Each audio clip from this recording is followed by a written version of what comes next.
반갑습니다. 여러분, 오늘도 예배하시는 여러분들의 삶이 오늘 예배를 통하여 오늘 드려지는 이 예배가 여러분들에서 가장 행복한 예배의 순간, 우리의 삶의 전환점이 되는 놀라운 예배의 시간이 되기를 주님의 이름으로 소망합니다. 여러분, 혹시 어디 몸이 아프셔서 수술을 받아보신 적 있으십니까? 아마 나이들이 다 있으셔서 이제는 한두 번씩 여기저기 고장이 나서 수술을 받아보셨을 것입니다. 우리가 사는 지금 이 현대 시대는요, 의학 기술이 엄청나게 발달해 있습니다. 그래서 예전에는 상상도 하지 못했던 질병들을 고쳐내고 있는 시대입니다. 웬만한 암도, 예전에는 암에 걸리면 나는 죽었다라고 생각했지만 암도 조기에 발견하기만 하면 후유증 없이 고쳐내기도 하고, 팔이나 다리에 뼈나 관절들을 삽입하기도 하는 수술을 해서 몸이 불편하신 분들이 생활을 편리하게 만들어주기도 합니다. 심지어는요, 눈이 보이지 않는 시각장애인들에게 안구, 눈을 이식하는 수술을 하기도 해서요, 다시 눈이 못 보던 사람이 세상을 바라보는, 그런 세상을 바라볼 수 있게 만들어주기도 하지요. 어떤 목사님들은 이런 의학의 발전을 보면서 이렇게 얘기하시더라고요. 예전에 2000년 전에 예수님이 사람들에게 하셨던 그 사역을요, 병원이 감당하는 이 시대 속에서 우리 교회가 해야 할 일이, 진정으로 해야 할 일이 무엇인지를 고민해야 하는 시대가 되었다라고 말씀하시는 것을 들은 적이 있었는데, 그것이 참 공감이 되었습니다. 웬만한 질병은요, 이제 다 고쳐내는 시대가 되었다라는 것이죠. 이처럼 의학 기술이라는 것이 우리 시대의 발전함에 따라서요, 세상에 많은 유익을 주고 있습니다. 그런데 수술을 받아보신 분들은 다 경험하셨겠지만, 수술 받기 전에 우리 마음속에 드는 생각이 있습니다. 뭐죠? 긴장과 불안과 두려움입니다. 저도 살면서 이제 미국 나이로 44 됐는데요, 2016년에 목 디스크, 2017년에 맹장하고 탈장 수술, 이렇게 3번의 수술을 받아 보았습니다.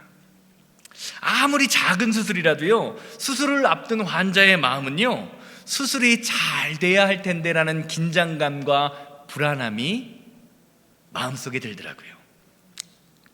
2016년에 볼더에 있을 때 벌써 7년 정도 되었다. 시간이 참 빠른데요, 제가 유전적으로 목 디스크하고 신경 사이가 아주 좁아서 수술을 받은 적이 있습니다. 목에 있는 디스크 4개가 제 목 신경을 누르고 있는 상황이어서 목 뒤 15cm 정도, 지금도 제 뒤에 목덜미를 보면 15cm 이상 흉터가 있는 것을 보게 되는데요, 목 뒤 15cm 이상을 절개해서 목뼈 4개를 절단해서 인조뼈 4개를 심는 수술을 받았습니다. 간단하지 않은 상황이었죠. 그때 제가 볼더에 있을 때 많은 지인들과 성도님들께 받은 질문이 뭔지 아십니까? 수술을 받기 전에 받은 질문 궁금하시죠? 목사님이 수술하시면 주일 설교는 누가 하죠? 그 질문을 가장 많이 받았습니다. 아마 담임 목사 이외에는 사역자가 없는 교회에서 담임자가 자리를 비우게 되면 예배 인도와 설교는 누가 해야 하는가에 대해서 걱정하셨던 것 같습니다. 그리고 두 번째로 많이 받은 질문이요, 이런 질문을 하시더라고요. 목사님은 기도하시는 분이니까 수술을 앞두고도 마음이 평안하시죠? 괜찮으시죠? 라는 질문이었습니다. 그 말을 들은 제 기분이 어땠을까요? 사실 많은 분들이요, 대수술을 앞둔 저를 보면서 목사님 수술 잘 될 겁니다, 요즘 의학이 많이 발달됐어요, 걱정 마세요, 하나님이 계시잖아요 라는 말씀을 하시는데요, 그 말씀을 듣는 저에게는요, 속으로 이런 생각이 들었습니다. 야, 이거 혹시 수술 잘못되면 어떡하지? 목뼈 4개를 일부러 부러뜨려서 그 사이에 인조뼈를 집어넣는다고 하는데, 그렇게 험한 수술이라고 하는데, 수술 잘못되면 어떡하지? 제 아내와 아이들은 어떻게 해야 되지라는 생각이 떠나지를 않았습니다. 그런데 사람들은요, 주변에 계신 성도님들은 제 이런 속마음도 모르고 목사님은 믿음 좋으신 분이니 괜찮을 거예요 라고 말씀을 하시는 것이었습니다. 제가 그런 분들에게 뭐라고 대답을 했을까요? 목사 체면이 있으니 아니요, 긴장되고 불안하고 무섭습니다 라고 말할 수가 없더라고요. 그런 말을 들을 때마다 예 성도님 잘 될 겁니다, 걱정 마세요 라고 말은 했지만, 제 안에서 긴장되었던 마음이 저도 모르게 저희 가족들, 제 아내에게 표현되었던 것 같습니다. 얼마 전에 교회에서 수술을 하신 분이 있어서 제 아내와 수술을 앞둔 당사자의 본인의 그 긴장감, 그리고 그 가족들의 긴장감에 대해서 이야기를 하는데, 제 아내가 저에게 이런 말을 하더라고요. 당신도 수술 받기 전에 당신 모습 기억 못하죠? 사소한 일에 얼마나 짜증을 내고 화를 내던지, 수술 받는 사람만 아니었으면 아마 자기가 한마디 했을 거예요 라고 이야기를 하더라고요. 그런데요, 저는요 기억이 안 나요. 제가 그렇게 했는지 생각이 잘 나지 않았습니다. 아마 제 안에 있던 그 수술에 대한 긴장감, 그것이 가족에게 표현되었던 것 같습니다. 이렇게 점점 수술날이 다가왔습니다. 그런데 제 마음속에는요, 또 하나의 다른 부담감이 자리 잡기 시작합니다. 그것은요, 수술을 마친 후에 마취가 풀리고 회복실에서 과연 내 모습이 어떨까라는 걱정이었습니다. 수술을 앞두고 이런저런 인터넷 검색을 합니다. 어떻게 수술이 진행되는지, 마취 과정은 어떻게 되는지 한 번도 생전에 수술을 안 해봤기 때문에 걱정이 되어서 이렇게 검색을 해보았습니다.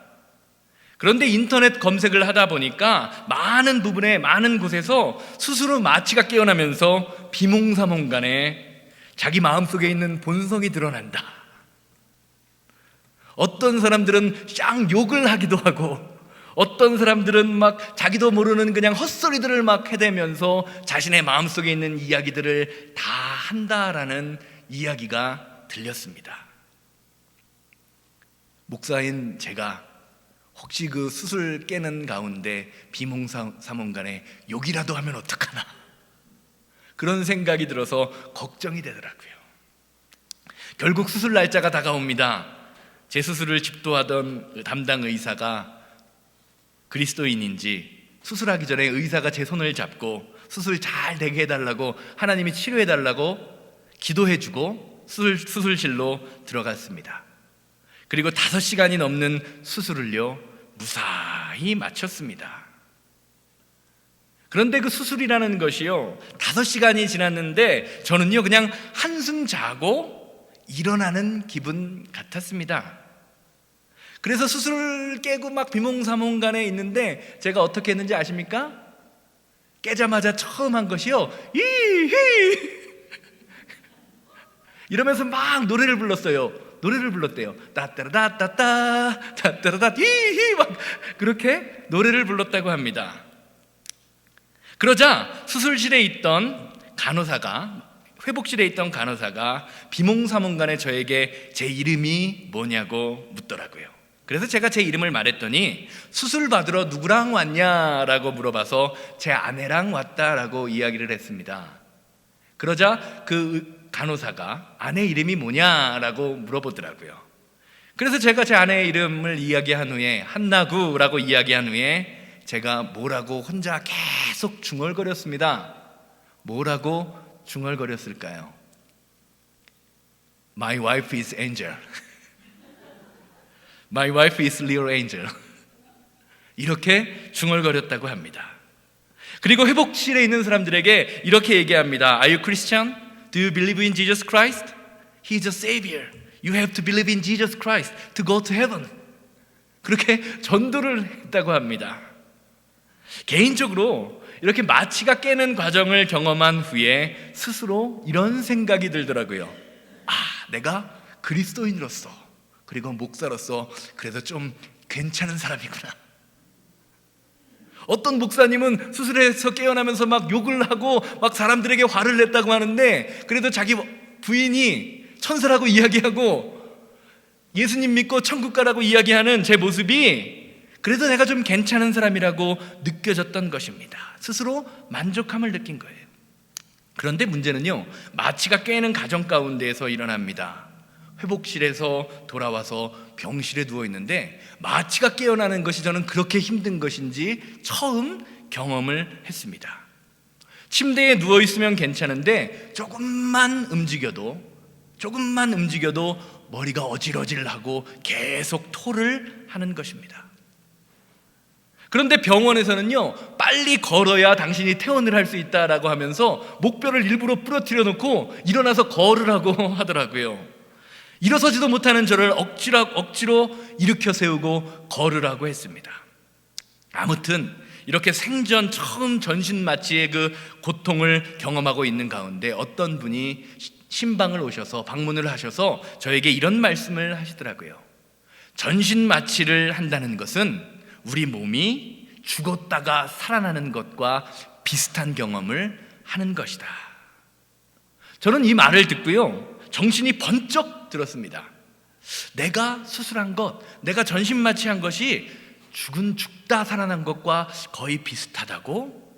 라는 생각이 들면서 수술하기 이전의 모습과 수술하고 난 이후의 그 제 생각에 대하여 한번 비교를 해보았습니다.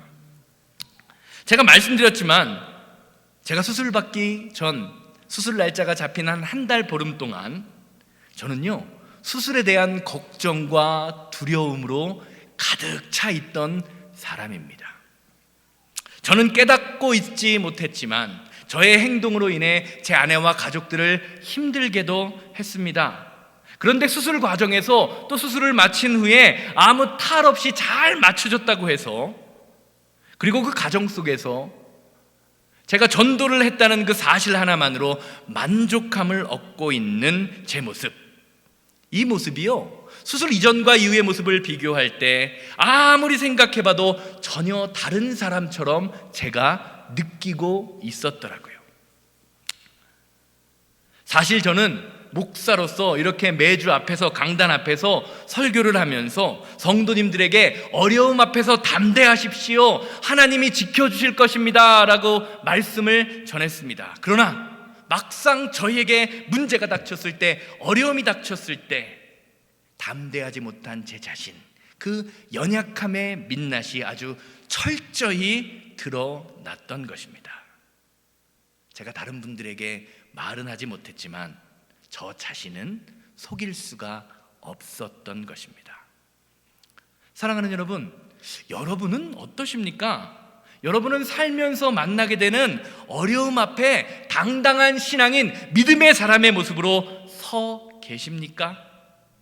혹시 마음속으로는 두려움과 어려움이, 걱정이 가득 차 있지만 괜찮은 척, 아무렇지도 않은 척 하면서 다른 사람을 속이고 나 자신을 스스로 속이고 있지는 않으신가요?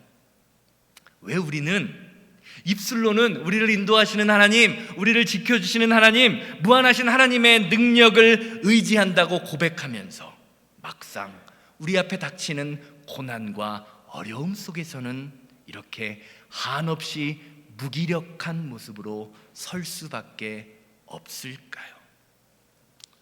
저는 지난 한 주간 우연치 않은 계기로 제 과거의 모습을 묵상하면서, 또 그리고 우리 교회가 앞으로 나아갈 방향을 고민하면서 우리 교회와 성도님들이 어떤 신앙의 어려움과 어떤 인생의 고난 가운데에도 굴복하지 않는 그 심령의 부흥이 좀 왔으면 좋겠다, 부흥의 사람, 믿음의 사람이 되었으면 좋겠다라는 생각을 했습니다.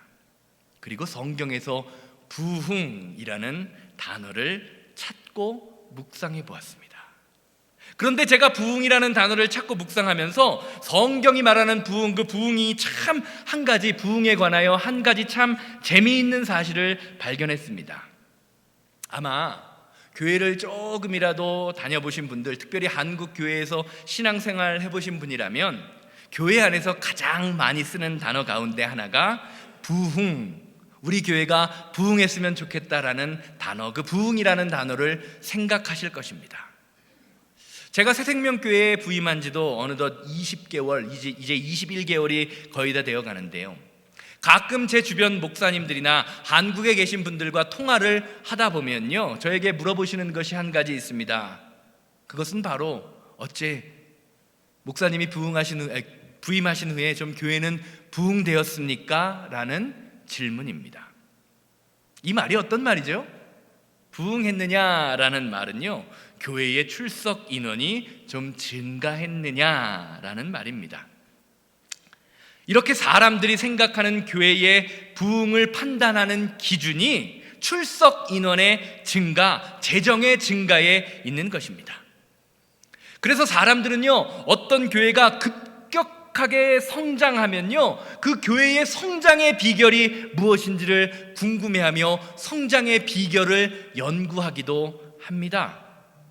아마 저희 교회도요, 갑자기 교회 출석 인원이 몇 배로 늘어난다라는 소문이 돌기 시작하면요, 많은 이민 한국 교회들 사이에서 콜로라도 스프링스의 새생명교회가 이렇게 성장하는 원인, 부흥하는 이유가 무엇인지를 알아보려고 전화도 하기도 하고 직접 방문하기도 할지도 모릅니다. 왜냐하면 이것이 세상 사람들이 생각하는 부흥의 모습이기 때문입니다. 그런데 성경을 가만히 찾아보니까요, 성경은요, 우리가 그토록 생각하는, 그토록 바라는 부흥이라는 단어를 잘 사용하지 않더라고요. 성경 전체를 아무리 뒤져봐도요, 부흥이라는 단어는요, 오늘 우리가 읽은 본문 말씀인 하박국 3장 2절에 딱 한 번 나오는 것을 볼 수가 있습니다. 여기 위에는요, 부흥이라는 단어를 찾아볼 수가 없습니다. 하박국 3장 2절 함께 보십니다. 여호와여, 내가 주께 대한 소문을 듣고 놀랐나이다. 여호와여, 주는 주의 이 일을 수년 내에 부흥케 하옵소서. 이 수년 내에 나타내시옵소서. 진노 중에라도 긍휼을 잊지 마옵소서. 아멘. 제가 오늘 말씀을 준비하면서 이 하박국 서와 또 부흥이라는 단어를 공부하면서 제 마음에 들었던 생각이 무엇인지 아십니까? 와, 정말로 성경에 부흥이라는 단어가 한 번밖에 나오지 않는가? 라는 의아함이었습니다. 그래서 성경이 생각하는 부흥이란 과연 무엇인가에 관하여 그 뜻을 찾아보았습니다. 오늘 말씀에 부흥이라고 사용된 히브리어 단어의 뜻은요, 바로 구원, 소생, 치유, 변화라는 의미입니다. 그리고 이 단어의 어근에는요, 생명, 창조물이라는 의미가 담겨 있습니다. 즉, 성경이 말하는 부흥이란 무엇이냐? 하나님이 창조하신 생명체인 사람이 구원을 받고 소생케 되고 치유되고 변화되는 것, 그것이 부흥이다. 그래서 결국 그 인생이 하나님께로 돌아오는 것을 부흥이라고 이야기하고 있는 것입니다. 그리고 가만히 성경을 살펴보면요, 이러한 부흥의 사역이 바로 예수님의 사역이었다는 것을 우리는 보게 됩니다. 마태복음 14장 14절과 누가복음 4장 40절 말씀 보시기 바랍니다.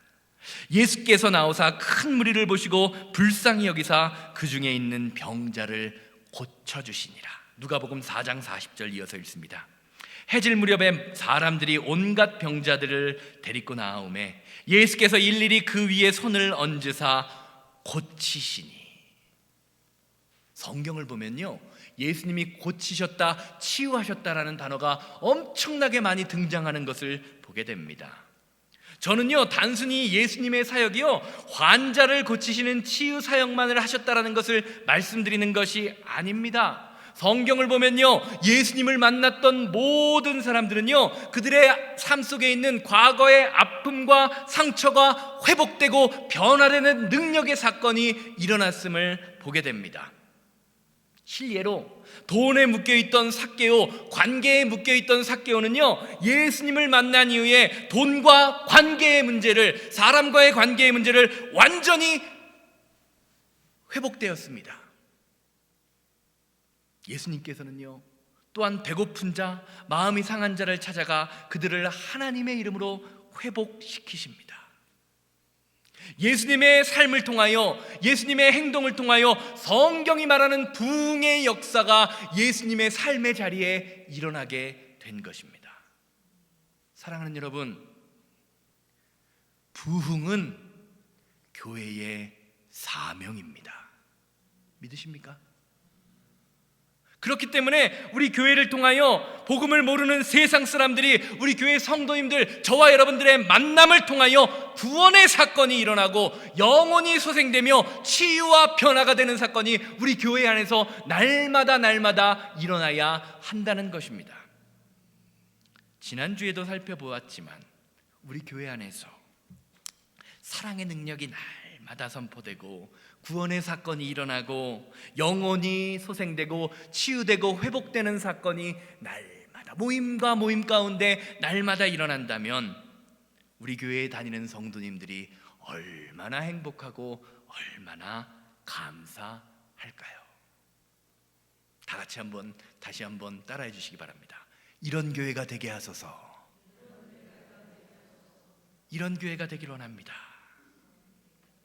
이렇게 고백하시는 여러분들의 삶에 사람을 살리고 치유하고 회복되는 능력의 역사가 날마다 나타나게 되기를, 그리하여 새생명교회의 성도님들을 만나는 모든 사람들이 부흥의 역사를 경험하는 믿음의 사건, 믿음의 사람들이 되기를 주님의 이름으로 소망합니다. 사랑하는 여러분, 여러분은 우리 새생명 공동체에 얼마나 오래 계셨습니까? 그렇다면 과연 우리 새생명교회를 통하여 성경이 말하는 부흥의 역사, 구원의 역사와 치유의 역사, 변화의 역사, 회복의 역사가 일어나고 있다고 생각하십니까? 아니, 여러분이 경험하고 계십니까? 교회의 부흥은요, 절대로 교회의 성도의 숫자로 평가해서는 안 됩니다. 이것은 세속주의와 자본주의의 가치가 교회 안에 들어온 것입니다. 그렇다고 해서 교회가 숫자적으로 놀라운 성장을 이룬다라는 것, 그 성장주의가 잘못되었다라는 것을 말하는 것도 아니고요, 작은 교회가 건강한 교회다라는 것을 말하는 것도 아닙니다. 중요한 것은 외적으로 보이는 숫자가 아니라, 크기가 아니라 저와 여러분들의 삶이 우리 교회를 통하여 무엇이 우리의 삶을, 우리 교회를 이끌어가고 있느냐라는 것이 중요하다라는 것이지요. 오늘 본문 말씀이 그것을 우리에게 알려줍니다. 오늘 본문 말씀 다시 한번 보시기를 바랍니다. 여호와여, 내가 주께 대한 소문을 듣고 놀랐나이다. 여호와여, 주는 주의 일을 이 수년 내에 부흥케 하옵소서. 수년 내에 나타내옵소서. 진노 중에라도 긍휼을 잊지 마소서. 오늘 본문 말씀 가만히 보세요. 하박국 선지자가 이야기하고 있는, 하박국 선지자가 구하고 있는 부흥이 뭔지를 잘 살펴보시기 바랍니다. 오늘 말씀 제가 보면 앞줄에 빨간 줄로 저렇게 쳐놨는데요, 성경 말씀을 가만히 보면요, 하박국 선지자가 원하는 부흥은요, 주님에 대한 소문이 하박국 선지자의 삶의 자리에 나타나는 것을, 이루어지는 것을 구하고 있습니다. 그렇다면 과연 그 주님에 대한 소문이 무엇일까요? 그 이야기가 무엇인지는 하박국서 바로 앞장 말씀인 2장 마지막 절 말씀, 2장 20절에 아주 구체적으로 드러나 있습니다. 하박국 2장 20절 말씀 보시기 바랍니다. 오직 여호와는 그 성전에 계시니 온 땅은 그 앞에서 잠잠할지니라 하시니라. 아멘. 사실 하박국서 전체의 내용을 살펴보면요, 하박국 선지자는 하박국서를 쓸 당시에 굉장히 마음에 화가 나 있는 상태였습니다. 왜냐하면 하나님의 말씀을 따르지 않는 이방인들이 이스라엘 백성들을 침략하며 괴롭히고 있었기 때문입니다. 그래서 하나님 앞에 기도해 봅니다. 그러나 하나님께서는요, 이스라엘을 구원해 주지 않는 것처럼 느껴졌습니다. 여전히 기도함에도 불구하고 이스라엘은 고난받고 고통당했습니다. 그런 하박국 선지자의 마음이 하박국서 1장 2절에서 4절 말씀에 아주 자세히 드러납니다. 하박국 1장 2절에서 4절. 여호와여, 내가 부르짖어도 주께서 듣지 아니하시니. 기도하는데 하나님이 응답하시지 않는 것처럼 느껴집니다. 어느 때까지이리까? 내가 강포로 말미암아 외쳐도 주께서 구원하지 아니하시나이다. 어찌하여 내게 죄악을 보게 하시며 패역을 눈으로 보게 하시나이까? 겁탈과 강포가 내 앞에 있고 변론과 분쟁이 일어났나이다. 이러므로 율법이 해이하고 정의가 전혀 시현되지 못하오니 이는 악인이 의인을 애워싸므로 정의가 굳게 행하여 지민이이다. 이 말씀이 무엇이냐? 하박국 선지자가 보기에 세상은 불공평해 보였습니다. 그가 배운 믿음, 그가 배운 신앙에 따르면 하나님의 백성이 이방인들을 압도하며 세상을 주도해 나가야 했습니다. 그런데 자신의 믿음, 자신의 배움과는 완전히 반대로 이스라엘 백성들이 하나님을 모르는 이방인들에게 고난당하고 있습니다. 압제당하고 있습니다. 겁탈과 강포가 만연한 세상이 된 것입니다. 그리고 그 현실이 그것을 바라보는 하박국의 마음을 낙심하게 만들었습니다. 그때에 하나님께서 하박국에게 2장 20절처럼 말씀하시는 거예요. 진정한 성공, 진정한 부흥은 세상의 것을 얻는 것이 아니라 성전에 계신 거룩하신 성전에 있는 나 하나님을 인정하는 것이다. 오직 여호와는 그 성전에 계시니 온 땅은 그 앞에서 잠잠할지니라 하시니라. 아멘. 하나님이 어디에 계시다고요? 거룩하신 성전에 계시다라는 것이지요. 사랑하는 여러분, 하박국서에서 말하는 하나님이 성전에 계시다는 말은요, 저와 여러분들 같은 마음에 하나님이 계시다라는 것을 뜻합니다. 왜냐하면 부활하신 예수님께서 우리 마음속에 친히 성령님의 모습으로 들어와 우리의 삶에 임하시고 우리와 함께 하시겠다고 약속하셨기 때문입니다. 고린도전서 3장 16절 말씀 보시기 바랍니다. 너희는 너희가 하나님의 성전인 것과 하나님의 성령이 너희 안에 계시다는 것을 알지 못하느냐? 고린도전서 3장 16절의 말씀을 바탕으로 하박국서 2장 20절 말씀을 다시 읽으면요, 이렇게 읽을 수 있습니다. 원래 하박국서 2장 20절은 오직 여호와는 그 성전에 계시니 온 땅은 그 앞에서 잠잠할지니라 하시니라 라는 말인데, 이렇게 읽을 수 있는 거예요. 오직 여호와는 성도의 마음, 우리 안에 계시니 온 땅은 그 앞에서 잠잠할지니라. 아멘. 사랑하는 여러분, 오늘 말씀이요, 성도는 어떤 사람인지를 가르쳐줍니다. 성도는 어떤 사람입니까? 여호와 하나님, 성령님을 내 마음에 모신 사람이다. 내 마음에 모신 사람, 그 사람이 어떤 사람이에요? 심령이 부흥된 사람이다 라고 말해주고 있는 것입니다. 이런 점에서 세상의 모든 것을 잃어도 하나님을 잃고 있지 않다면 그 인생은 여전히 살만한 인생, 여전히 성공한 인생입니다. 왜냐하면 예수님이 우리 안에 계시는 것, 그래서 예수님의 말씀과 예수님의 뜻대로 믿음의 사람이 되는 것, 그것이 하나님이 원하시는 진정한 부흥의 모습이기 때문입니다. 그렇게 우리 안에 예수님이 계실 때 저와 여러분들을 통하여, 우리의 삶을 통하여, 우리 가정을 통하여, 우리 교회를 통하여, 여러분들의 사업장을 통하여 구원, 소생, 치유, 변화의 사건이 일어나야 하는 것입니다. 그래서 오늘 본문 말씀을 영어 성경인 NIV 성경은요, 부흥이라는 단어를요, 새롭게 되다라는 의미의 renew라는 단어를 사용하여 번역하고 있는 것을 보게 됩니다. 왜냐하면 참된 부흥의 역사는요, 과거의 삶, 세상을 의지하며 물질을 의지하던 삶을 완전히 벗어버리고 우리 안에 함께 계신 성령님을 의지함으로 변화되는 삶을 사는 사람이기 때문입니다. 예수님을 믿으면 우리의 삶이 변화되어야 된다는 뜻입니다. 사랑하는 여러분, 이 세상을 한번 바라보시기 바랍니다.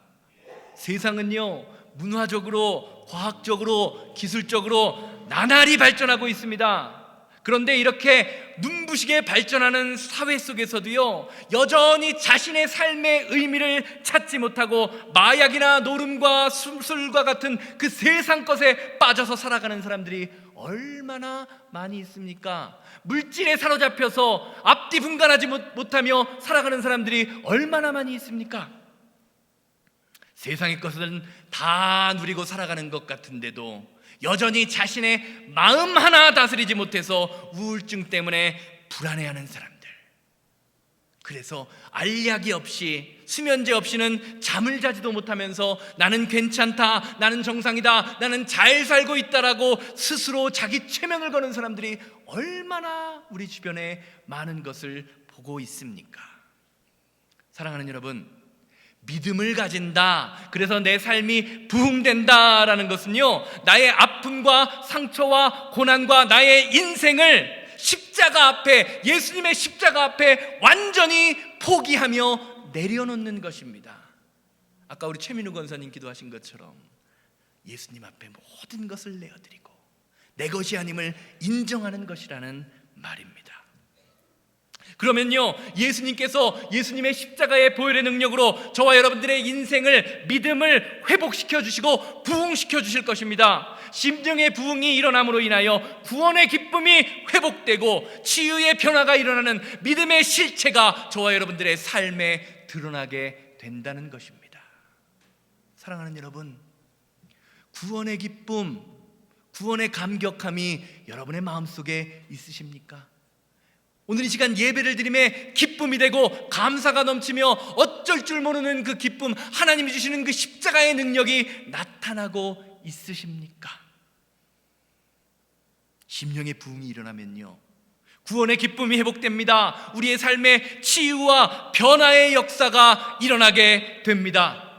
이것이 예수님께서 저와 여러분들을 위하여 십자가에 달려 돌아가신 이유이며 증거가 되는 것입니다. 이런 삶을 살아야 한다는 것이죠. 결론적으로 말씀드리겠습니다. 우리가 사는 이 시대는요, 부흥이 필요한 시대입니다. 그런데 주님께서 주시기 원하시는 진짜 부흥은요, 사람들이 만들어 놓은 어떤 프로그램이나 열심히 부흥을 외치자 내가 부흥되어야 한다라는 그 노력으로는 이루어지지 않습니다. 부흥이라는 것은요, 인간이 일으킬 수 있는 영역이 아니라 하나님이 하실 수 있는 부분이기 때문입니다. 그러나 하나님께서는 진정한 부흥, 진정한 회복이 무엇인지를 깨닫고 나의 연약함을, 나의 삶을 드리는 성도를 찾고 계십니다. 왜냐하면 이런 성도를 통하여 부흥의 역사인 구원의 사건, 치유와 변화의 사건을 일으키기 원하시기 때문입니다. 그렇기에 우리 교회와 성도님들, 저와 여러분들에게 진짜로 필요한 것은요, 눈에 보이는 결과가 아닙니다. 얼마나 많은 사람이 모였느냐, 얼마나 커다란 예배당을 지으며 찬란한 예배를 드리느냐가 아닙니다. 오늘 모인 성도 한 분 한 분의 인생이 주님께로 돌아오고 우리 안에 있는 모든 죄악을 주님의 십자가 앞에 내려놓는 가운데, 주님, 나를 이 자리에 불러주신 주님, 그 은혜를 감사합니다. 죽을 수밖에 없는 나를 십자가의 은혜로 살려주시니 감사합니다 하는 그 구원의 기쁨이 회복되고 인생이 회복되는 역사가 저와 여러분들의 삶에서 먼저 드러나야 하는 것입니다. 이것이 없으면요, 우리 교회가 아무리 많이 모이는 사람이 많이 모이는 교회가 된다 할지라도 바람 한 번 불면, 고난 한 번 닥치면 휘하고 쓰러져 버릴 수밖에 없는 모래성 위에 지은 교회의 모습으로 되어버릴 수밖에 없는 것입니다. 이런 의미에서요, 진정한 부흥의 대상은요, 교회가 아닙니다. 바로 우리가 거하는 세상이며 나 자신입니다. 그렇다면 교회는 무엇입니까? 교회는요, 이 세상의 부흥을 일으키는 주체요, 세상을 변화시키는 하나님의 도구입니다. 우리 교회가 이런 교회가 되기를 원합니다. 다 같이 따라해 주시기 바랍니다. 부흥하는 교회가 되게 하소서. 목소리가 큰 만큼 부흥하게 될 줄로 믿습니다. 다시 한번, 부흥하는 교회가 되게 하소서. 여러분들의 삶과 가정과 사업장에 예수 그리스도의 십자가의 은혜를 통하여 부흥의 사건, 치유와 변화와 회복의 사건이 날마다 일어나게 되기를 주님의 이름으로 소망합니다. 하나님을 온전히 마음에 모시십시오. 그리고 그 마음을 세상에 향하시기 바랍니다. 그러면 여러분을 통하여 여러분의 삶의 자리가 변하는, 여러분들 주변 사람들이 변하는 놀라운 부흥의 역사가 일어나게 될 것입니다. 그것이 하나님께서 우리 새생명교회를 이 자리에 세우신 이유입니다. 이 시간 다 같이 부흥, 이 땅의 황무함을 보소서 찬양하시고, 주님, 세상적인 부흥을 바라는 사람이 아니라 내 인생이 회복되고 내 삶이 회복되고 구원의 기쁨이 회복되는, 그 감격이 회복되는 믿음이 회복되기를 원합니다. 입술로만 부흥을 외치고 머리로만 부흥을 상상하는 것이 아니라 나의 삶에 주님이 주시는 그 부흥의 은혜, 놀라운 그 감격이 날마다 회복되며 변화되는 인생, 새로운 삶을 사는 믿음의 사람이 되게 하여 주시옵소서. 다 같이 통성으로 기도합니다. 이 땅의 황무함을 보소서. 하늘의 하나님, 긍휼을 베푸시는 주여, 우리의 죄악 용서하소서. 이 땅 고쳐주소서.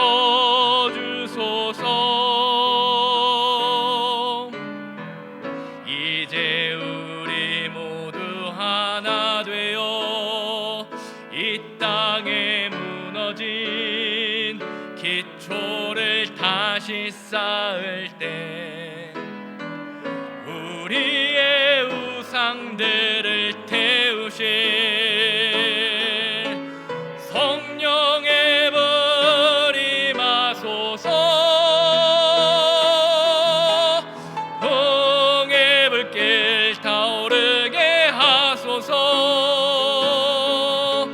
진리의 말씀 이 땅 새롭게 하소서. 은혜의 강물 흐르게 하소서.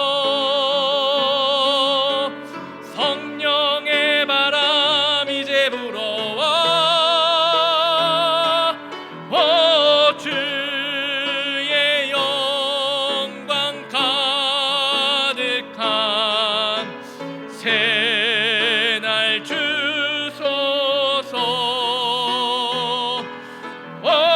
주님 나라 이 땅에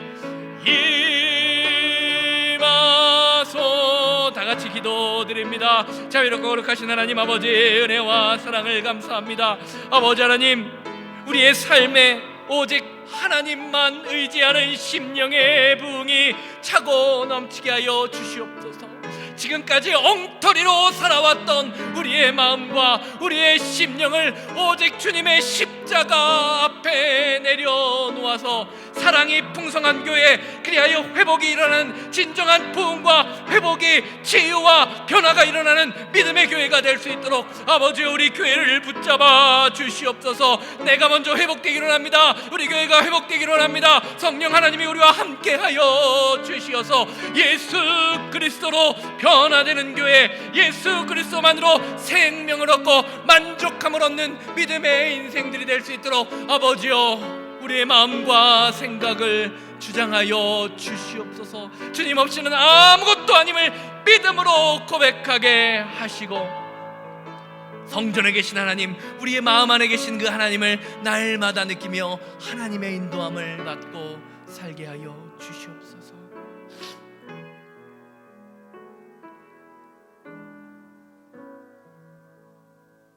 주님, 우리의 모든 허물과 연약함과 걱정과 근심과 고난을 주님의 십자가 앞에 내려놓습니다. 지금까지 엉터리로 살았던 과거의 모습을 주여 주님의 십자가 앞에 내려놓기를 원하오니, 우리의 마음 안에 계시는 성령님, 성전에 계신 그 하나님의 사랑이 우리를 주장함으로 말미암아 새롭게 변화되는 구원의 감격, 치유와 변화의 역사가 날마다 일어나는 그 부흥이 일어나는 교회로 우리 교회를 변화시켜 주시옵소서. 이제는 우리 주 예수 그리스도의 은혜와 아버지 하나님의 거룩하심과 성령님의 감화감동 역사하심이 예배를 마치고 삶의 자리로 돌아가 예수 그리스도를 우리 마음속에 모심으로 구원과 소생과 치유와 변화가 날마다 일어나기 원하는 우리 성도님들의 삶과 가정과 사업장, 그리고 만나는 모든 사람들 위해 이제로부터 영원토록 함께 있을지어다. 아멘.